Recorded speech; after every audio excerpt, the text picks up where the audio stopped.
to this videos? If we make 5,000 likes to this video, we will upload more patriotic news. Thank you. With one sentence, James Wood shuts down Michelle Obama's pity party. Michelle Obama is an attractive, healthy and wealthy, Ivy League educated celebrity, wife, mother, and former First Lady of the United States. And, according to award-winning actor James Wood, she may also need a slightly thicker skin. Obama recently made headlines by complaining about some of the rough treatment she received as FLOTUS. Michelle Obama is an attractive, healthy and wealthy, Ivy League educated celebrity, wife, mother, and former First Lady of the United States. And, according to award-winning actor James Wood, she may also need a slightly thicker skin. Obama recently made headlines by complaining about some of the rough treatment she received as FLOTUS. Obama specifically referenced how racially charged attacks, like ones that called her an ape and focused on her body, personally hurt her. This is far from the first time Michelle Obama, who, before she went on to Princeton and Harvard, grew up in a middle-class neighborhood with a stay-at-home mom, and a dad who worked as a Democratic precinct captain, has complained about the toll racism has taken on her. In a thesis she wrote as an undergrad, she complained, "My experiences at Princeton have made me far more aware of my blackness than ever before. I have found that at Princeton, no matter how liberal and open-minded some of my white professors and classmates try to be toward me, I sometimes feel like a visitor on campus, as if I really don't belong. Regardless of the circumstances under which I interact with whites at Princeton, it often seems as if, to them, I will always be black first and a student second. These experiences have made it apparent to me that the path I have chosen to follow by attending Princeton will likely lead to my further integration and/or assimilation into a white cultural and social structure that will only allow me to remain on the periphery of society, never becoming a full participant." This is a theme that she has carried with her entire life, including at this commencement speech she gave to a black audience at Tuskegee University. Award-winning actor James Woods isn't in the mood to shed any tears over Michelle Obama's life, apparently. Responding to the tweet commenting on Mrs. Obama's horrific struggles as First Lady, Woods responded with this savage comeback. Woods has a good point. As we are taught, rejoice evermore. Pray without ceasing. In everything give thanks, for this is the will of God in Christ Jesus concerning you. 1 Thessalonians 5:16-18. Michelle has so far had a blessed life, more so than even most whites. It would benefit her, and her fellow African Americans, to speak more about the many wonderful opportunities and experiences she has had in this country, rather than continuing bemoaning her experiences with racism.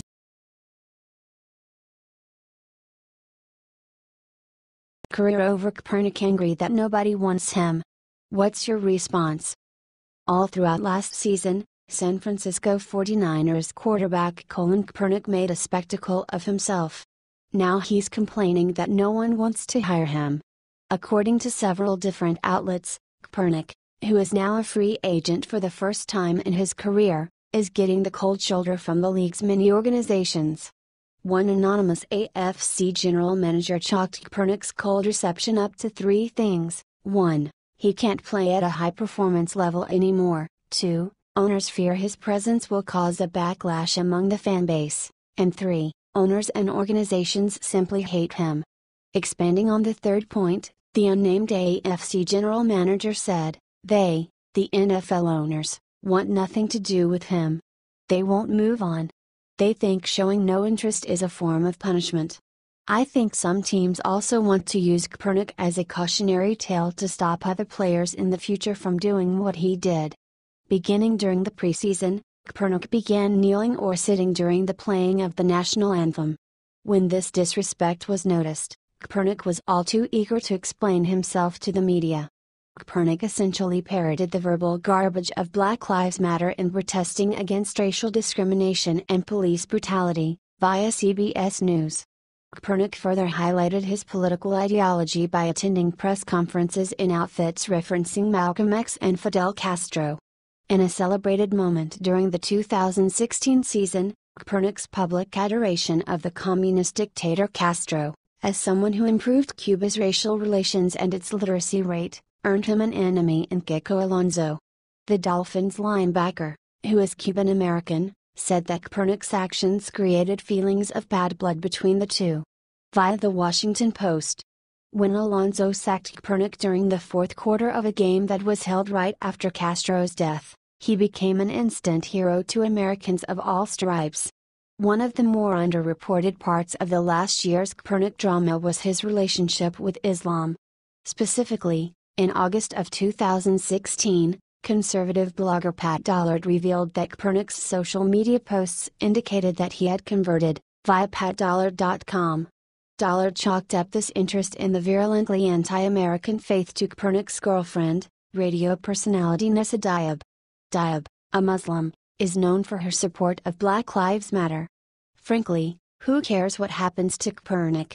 If anything, his actions last year served as a wake-up call to millions of Americans suffering from pro-football addiction. Kaepernick exposed the fact that many of our overpaid athletes hate middle America and willingly promote gangsterism, Islam, and black radicalism. Good.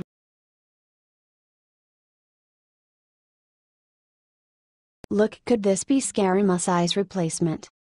After just 10 days on the job, Anthony Scary Musai was fired from his role as White House Communications Director. Though sudden, Trump felt that Scary Musai's expletive-filled interview with The New Yorker, in which he insulted former Chief of Staff Reince Priebus and Chief Strategist Steve Bannon, was inappropriate. Having been the second administration official to go in less than a week, the media twisted the story as chaos in the White House. However, the person Trump is considering as a replacement could have long-term benefits. From BizPac Review, could Kellyanne Conway be the next White House Communications Director? The current counselor to President Trump could be Anthony Scary Musai's replacement, a White House source told the Daily Caller.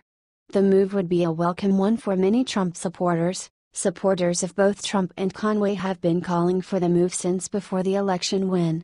It seemed like an obvious perfect fit and no doubt a game-changing chess move for an administration in turmoil.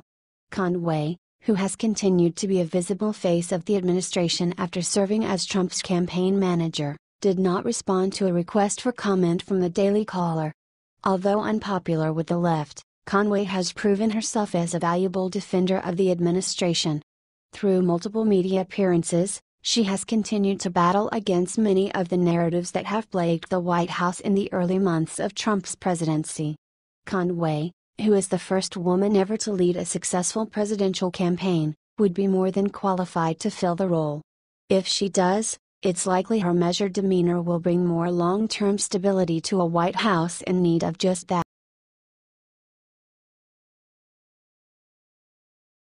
Breaking House GOP issued bombshell demand to Mueller, do you agree? Many are speaking up against the appointment of Robert Mueller as special counsel because of the former FBI director's deep ties to Democrats. Representative Trent Franks, RAS, is calling for special counsel Robert Mueller to resign due to his close friendship with fired FBI Director James Comey, according to the Associated Press. Mueller must resign to maintain the integrity of the investigation into alleged Russian ties. Franks said in a statement citing concerns over conflict of interest. Robert Mueller was appointed by Deputy Attorney General Rod Rosenstein after President Trump fired James Comey for undermining the credibility of the FBI. However, since his appointment, many have expressed concern that Robert Mueller is biased against President Trump and is planning to pursue a witch hunt. The scope of the investigation into Russian interference in the 2016 general election cycle shifted considerably after Mueller took over as special counsel. The investigation is now focused on President Trump instead of Russia. Multiple intelligence agencies concluded that Russia interfered in the 2016 election by conducting cyber attacks against the Democrat and Republican National Committee servers. The Russians were only able to break into the Democrat servers, and the data as well as other source data was subsequently leaked to and published by WikiLeaks. Even top-ranking Democrats serving on committees investigating Russian interference admit that there is zero evidence connecting President Trump to Russian interference. Thus, Many are confused why Robert Mueller is focusing almost exclusively on investigating President Trump's business dealings in Russia and the firing of James Comey. Perhaps Mueller's public support for Hillary Clinton is influencing his investigation.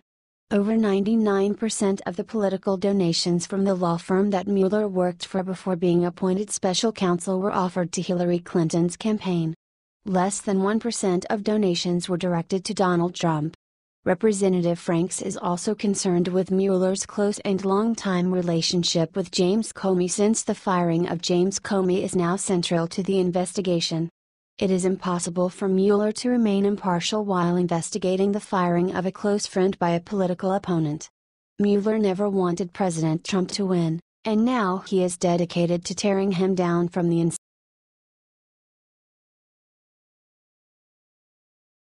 Maxine Waters is forced to defend her congressional seat. Maxine Waters' criticism has returned as a boomerang at her, coming as a threat of her political career. Past few months she was doing everything she can to finish President Trump, especially with Impeach 45 campaign. Now, she got a very bad news, and her supporters like Whoopi Goldberg are trying to save her. Maxine Waters will be forced to defend her congressional chair in 2018 because, after 13 re-elections, her district is a mess, a high rate of poverty and criminal, unlike her life in wealthy mansion away from her voters. Omar Navarro, her opponent, until recently didn't have any chance to get the right amount of funds he needed for the effective campaign against Waters. But, on a fundraiser that he held on Donald Trump's golf course, a miracle happened. Roger Stone, the man who helped Nixon, Reagan, and Trump to get elected, was at the same place. So here is the bad news that Maxine received. Stone said that he is officially going to work to get Navarro elected. This congressional race is different. This race is not about liberal or conservative. It's not about Republican or Democrat. It's about a corrupt public official. And a tough and young energetic reformer who will provide honest government, Stone stated to the public. In his speech, Navarro stated, "I'm very proud to have Roger on our side. That's major win for us." As the View saw problems on the horizon for their Democrat, they decided to support Mad Maxine. This was a weak attempt to make a twist on Maxine's interruptions on Steve Mnuchin during a congressional hearing. This could be her end, as she will have to face a real challenger in the race for her seat. With Roger Stone involved, Mad Maxine's political career is seriously threatened. It will be interesting to see the debates between her and Navarro, as she now has no arguments which will help her keep the career. Please share this post on Facebook if you think this is the end of Maxine. What is your opinion on this? Scroll down to comment